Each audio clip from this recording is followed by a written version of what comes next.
ભક્ત ગોરા કુંભાર. કોણ છે મારા હગા મા બાપ?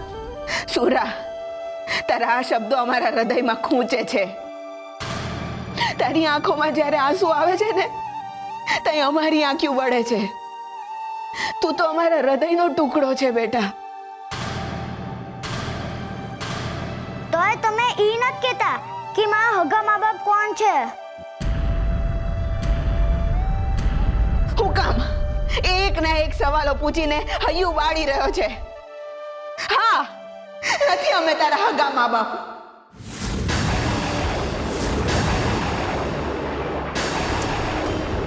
પણ તું અમારા માટે હગો દીકરો જ છે. પેટનો જણ્યો નથ, પણ મનથી અજાણ્યો નથ. જે માખીઓનો પાપણ હારે સંબંધ હોય છે ને, એ જ સંબંધ અમારો તારી હારે છે. જનેતા કદાચ નથ તારી, પણ માં છું તારી, ને તું મારો દીકરો છે. પારકાને હગા સંબંધો હોય બેટા, પણ મા બાપ તો શબ્દ જ પોતીકો છે. અને આ ખભામાં તારું વાલ આજે ટવકી રહ્યું છે, ઈ તને પારકું લાગે છે? તારી આંગળીઓની છાપ આજે અમારા હથેળી પર કોતરાયેલી છે. ને અમે તને તારા હગા નથી લાગતા? હા, આંગણામાં તારા પગલાની છાપ ને આ ઘોડામાં તારા કાલા ઘેલા શબ્દો આજે ગુંજી રહ્યા છે. ને અમે તને પારકા લાગીએ છીએ? આ તો કે ને, પારકા ને પોતિકાની વ્યાખ્યા હોય. બોલ. પેટનો જડ્યો ના તું, પણ પેટે પાટા બાંધીને તને મોટો કર્યો છે અમે. ને આજે મારે તને તારી માં હોવાની સાબિતી આપવી પડે છે. જે ખોળાએ તને ઉછેર્યો, એ જ ખોળાએ તને પુરાવા આપવા પડી રહ્યા છે. તારું બાળપણ એક માની મમતા પાસે પુરાવા માંગી રહ્યું છે, અને ઈ મારા હૈયા પર કરવત ફરતી હોય ને એવી વેદના આપી રહ્યું છે.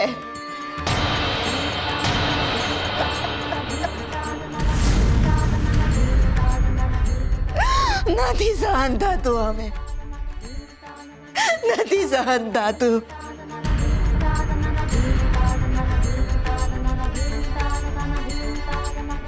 દેવી ઉભા રહ્યો. સુરા, તે મા બાપને કેમ રડાવ્યા? કારણ કે ઈ મારા હગા મા બાપ નથ. પણ મા બાપે તને એટલું તો કીધું કે તને હગા મા બાપની જેમ રાખે છે. પણ હગા તો નથ ને. અને તું હું કેમ બોલે છે? મારી સાથે વાત કરવી હોય ને તો જા, પહેલા મારા હગા મા બાપને શોધી લાવો.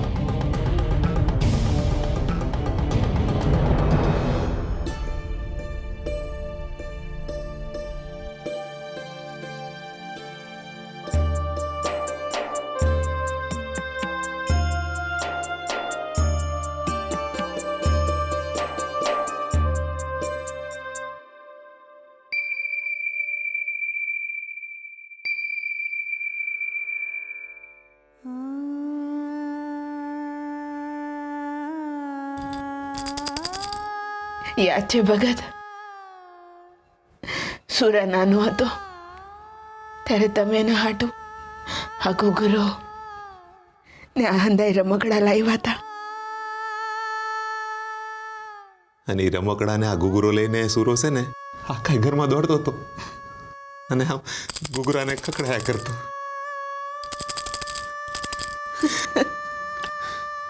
હા ભગત, ને તમે આ હંધાઈ રમકડા હાટું આપણો ગધેડો વેચી નાખ્યો તો, અને તે દીધી તમે માટી પીઠ પર જ લાવો છો. દેવી, સુરો મને જીવથી વાલો છે. એના હાટું માટી પીઠ પર લીધી ને તો બહુ નાની વાત છે. અને આમે બાપની પીઠ પર તો છોકરાઓનું બાળપણ ઉછરતું હોય છે. પણ આજે એ જ બાળપણ છાતી પર બેહીને સાબિતી માંગી રહ્યું છે ભગત. એટલે બહુ પીડા થાય છે.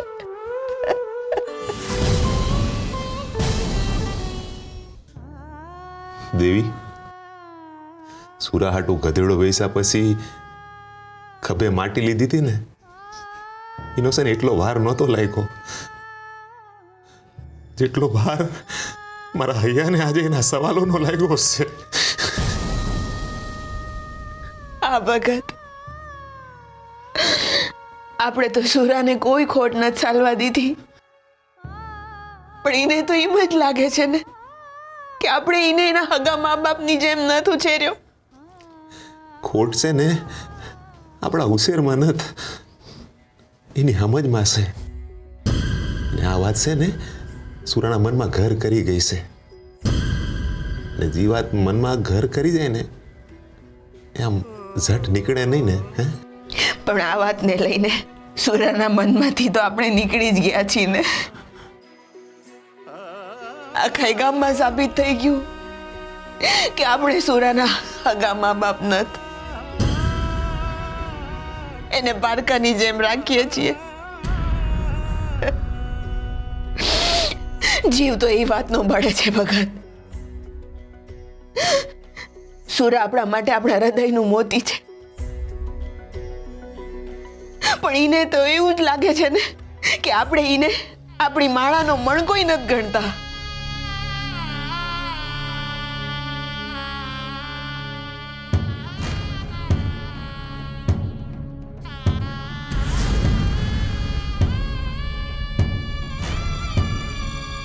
ભગત, મને લાગે છે હવે આપણે આ મોતીની માળા રાજાજીને બતાવી દેવી જોઈએ.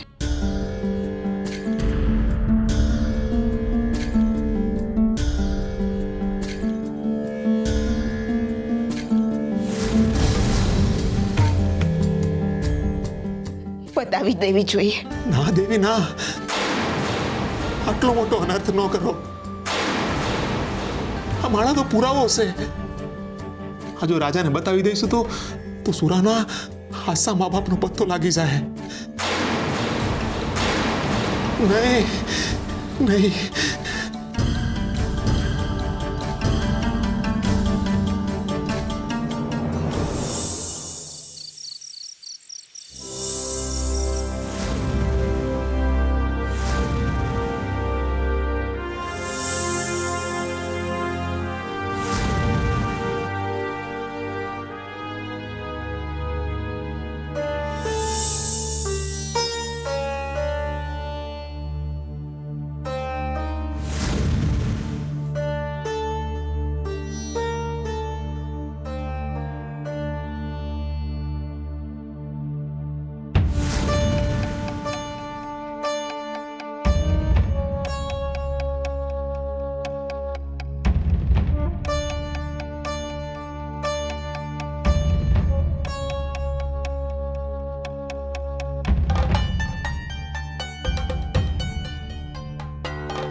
બાપા કહેતા હતા જો આ માળા રાજાજી જોઈ જાય તો સુરાના હાચા મા બાપ મળી જાય, ને જો સુરાના હાચા મા બાપ મળી જાય ને તો રાજાજીના સિપાહીઓ મારા મા બાપને ઉઠાઈને નો લઈ જાય.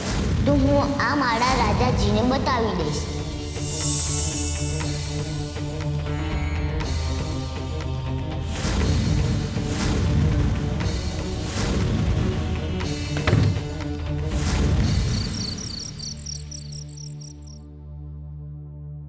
गोरा गोरा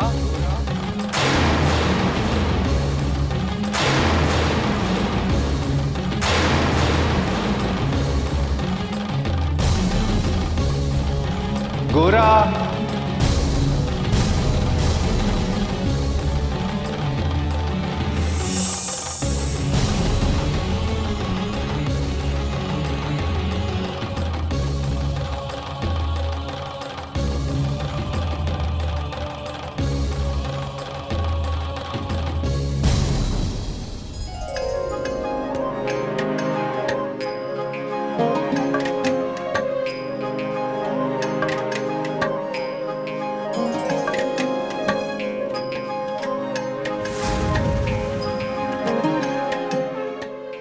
રાજાજી, તમે આલો મોતીની માળા.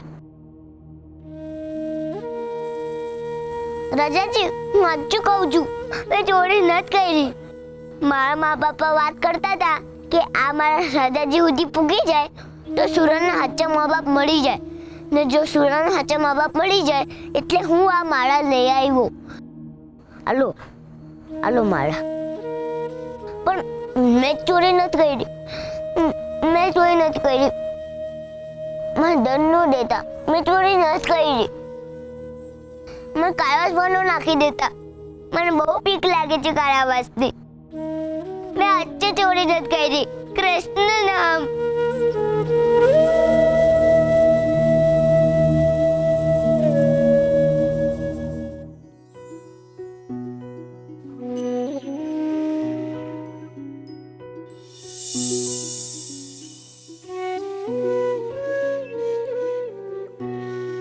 હરે કૃષ્ણ. હરે હરે હરે કૃષ્ણ. મેં છોડી દે મને. મેં ચોરી નથી કરી. મારી મા પાસે જાઉં છે. છોડી દે મને. છોડી દે. ગોરા, બેટા આંખ બંધ કર. ના, છોડી દે. મેં ચોરી નથી કરી. મને ખબર છે તે ચોરી નથી કરી.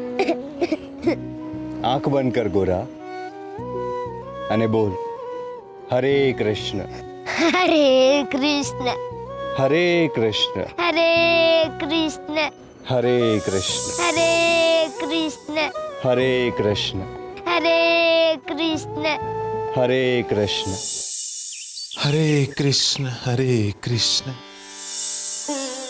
હરે કૃષ્ણ હરે કૃષ્ણ હરે કૃષ્ણ હરે કૃષ્ણ હરે કૃષ્ણ હરે કૃષ્ણ. ભગત ભગત, ગોરા ભંડકિયામાં નથી. તમે નાહકની ચિંતા કરો છો દેવી? હશે ક્યાં આટલામાં? ના ભગત, ખોરડામાં ક્યાંય નથી મળતો. કેશવ હારે ગયો હશે. ના ભગત, હું આમથી ચિંતા નથી કરી રહી. આટલી વહેલી સવારે કોઈ દી ગોરા ઘરની બહાર નીકળ્યો છે?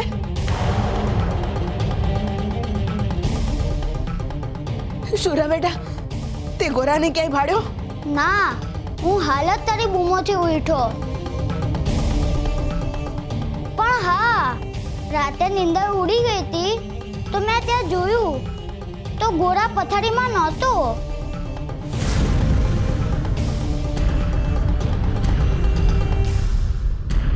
હે ભગવાન, આ છોકરો ક્યાં હાલ્યો ગયો? આમે અમથી એના માટે ગાત હાલી રહી છે અને એમાં કાંક ને કાંક વિઘન આવતું જ જાય છે. ભગત ભગત, મને બહુ ચિંતા થઈ રહી છે. આપણો ગોરા ક્યાં ગયો હશે? ક્યાં ગયો હશે? વાલા ભાઈ, માફ કરજો.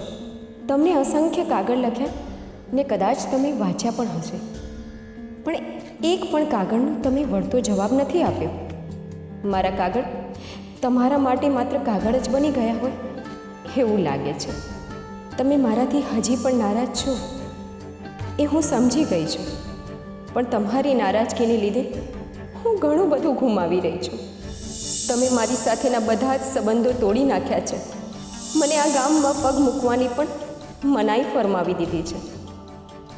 મેં એક ભૂલ કરી છે ને એની સજા પણ હું ભોગવી રહી છું. શરીર તકલીફોથી ટેવાઈ ગયું છે ભાઈ, પણ મન તકલીફોથી વધારે આશાવાદી બન્યું છે. તમે મારી સાથેનો સંબંધ તોડ્યો ને મારી પાસેનું મારું સર્વસ્વ છૂટી ગયું. મનના ખૂણામાં કંઈક છે જે હજી આ ગામમાં છે. બસ એકવાર ગામમાં મને પગ મૂકવાની પરવાનગી આપો. બસ એકવાર મને ઘરના આંગણામાં આવવા દો. વર્ષોથી તરસતી મારી આંખોની તરસ એ ગામમાં આવીને જ છીપાશે. ખાલી પડેલો આ મનનો ખૂણો એ ગામમાં આવીને જ ભરાશે. મારા જીવનનું કારણ એ ગામ છે. મારી આંખોનું રતન એ ગામ છે. મારા અંતરની અભિલાષા એ ગામ છે. બસ એકવાર મને કેશવ,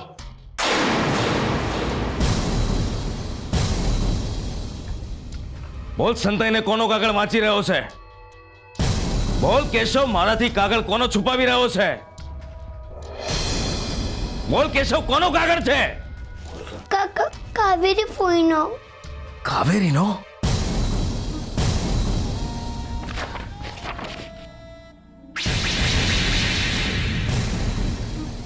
અપરાધ. એનું નામ લેવું એ પણ અપરાધ છે. પાપીઓનું નામ લેવું એ મહાપાપ છે. બસ બસ આમ જ તારી જીભ ધ્રુજવી જોઈએ. એનું નામ લેતા પહેલા તારી ફોઈએ ને તારી માએ મારું નાક કપાવ્યું છે, અપમાનિત કરી છે મારી પ્રતિષ્ઠાને. ને આજે હું ખુશ છું કે તારી માં મરી ગઈ છે, પણ તારી ફોઈ હજી જીવતી છે. વાતનું મને બહુ દુઃખ છે, બહુ તકલીફ આપે છે મને એનું હોવાપણું. એનો પગ આ ગામમાં તો શું, આ પૃથ્વી ઉપર પણ ના હોવો જોઈએ. ને આ કાગળ જ એના કરતૂતોની સાબિતી છે. આ કાગળ જ એના હોવાપણાને છતું કરે છે. ને આ કાગળ જ હવે એનું કફન બનશે. પરમાનું પેટ ઊંડું કહેવાય ભા. ગામમાં આવ્યાના 5 વર્ષના વાળા વીતી ગયા, પણ જરી એમથી ખબર પડવા દીધી કે સુરો એનો હગો દીકરો નત. હા, તે ગંધ ક્યાંથી આવે? પરમા ગામમાં આવ્યો ત્યારે સુરો નાનો ટાબરિયો હતો.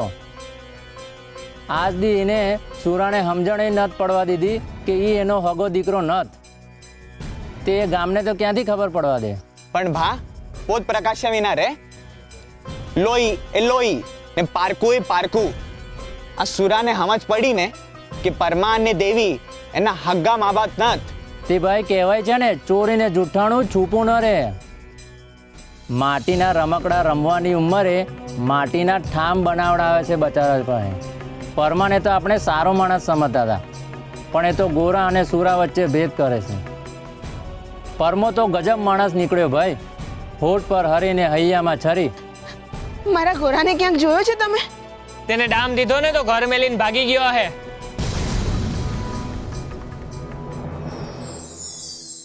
ભાગી જવું, પલાયન થઈ જવું, આ વૃત્તિને નિંદનીય ગણવામાં આવે છે, હારનો પર્યાય ગણવામાં આવે છે. પરંતુ ઘણી વખત સમયનું માન રાખવા અને ધર્મની રક્ષા માટે સ્થળ અને પરિસ્થિતિને છોડવી એ મનુષ્યની વિવેક બુદ્ધિના દર્શન કરાવે છે. યુદ્ધના મેદાનમાંથી ભાગી જનાર શ્રી કૃષ્ણને જગતે રણછોડનું નામ આપ્યું હતું. પરંતુ જ્યારે એ રણ છોડવાની વૃત્તિ પાછળ ધર્મને પકડી રાખવાનો વિચાર હોય ત્યારે ભક્તો એ જ રણછોડને હૃદયમાં બેસાડે છે. ભાગવું એ માત્ર કાર્ય છે. દરેક કાર્ય કયા ભાવથી કરવામાં આવી રહ્યું છે એ પ્રમાણે કર્મ બાંધે છે. ભાગવું એ વૃત્તિ છે, પણ ભાગી જવા પાછળનો ભાવ નક્કી કરે છે કે એ શુદ્ધ કર્મ છે કે નહીં.